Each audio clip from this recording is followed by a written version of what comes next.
Friends, मैं doctor Munmun Agarwal from the Shri Dhanvantari Ayurveda. सो आज मैं आपको एडुकेट करूंगी रिगार्डिंग सीमेन एनालिसिस। पहले सिर्फ कहा जाता था कि फीमेल फैक्टर्स होते हैं इनफर्टिलिटी के लिए रिस्पॉन्सिबल, बट अभी नई स्टैटिस्टिक्स कह रही है कि 50% males are also responsible for infertility. So how to test this? इसका सिंपल सा टेस्ट होता है सीमेन एनालिसिस।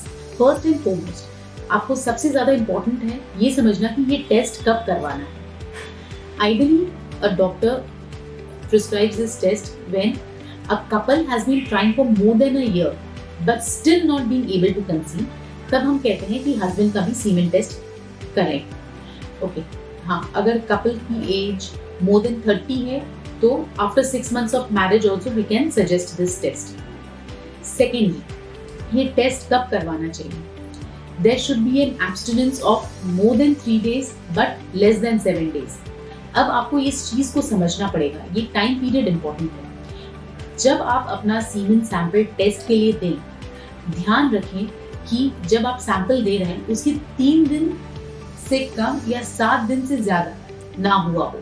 आपका इसके पहले जो सीमेन डिस्चार्ज है उसको निकले हुए 3 दिन से कम नहीं होना चाहिए या 7 दिन से ज्यादा नहीं होना चाहिए।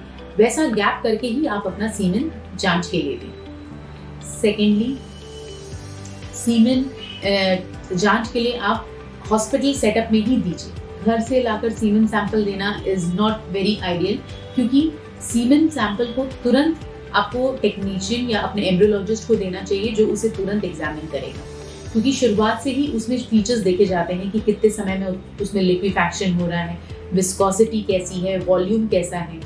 कलेक्ट करते वक्त ध्यान रखिए जो आपको कंटेनर दिया गया है वो वाइड माउथ कंटेनर है, ताकि कोई भी सैंपल बाहर स्पिल ना हो।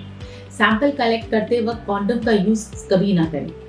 इन सब चीजों का, बारीक चीजें हैं बट इन सब चीजों का आपको ध्यान रखना है। अब आते हैं कि हम सैंपल में देखते क्या है। हम सैंपल का वॉल्यूम देखते हैं, विस्कोसिटी होती है, थिकनेस कैसी है ये देखा जाता है, कितने समय पे वो सैंपल लिक्विफाई हो गया, लिक्विफैक्शन टाइम कितना है उस सैंपल का, हम ये भी देखते हैं। उसके बाद फिर हम स्पर्म काउंट देखते हैं। काउंट का आप अपने जहन में डाल लीजिए कि आजकल लेस देन 15 मिलियन पर ml काउंट को कम बोला जाता है।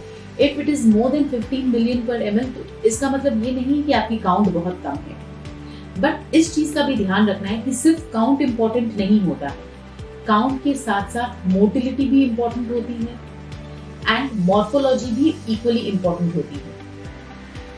मोटिलिटी भी 2 टाइप की होती है, एक होती है प्रोग्रेसिव, एक होती है नॉन प्रोग्रेसिव। सो इस चीज का भी ध्यान दिया जाता है कि कितने परसेंटेज ऑफ स्पर्म्स जो हमें दिख रहे हैं मोटाइल हैं। ओके, सो मोटिलिटी भी इंपॉर्टेंट है। Thirdly, morphology. Morphology is very very important. Morphology मतलब क्या?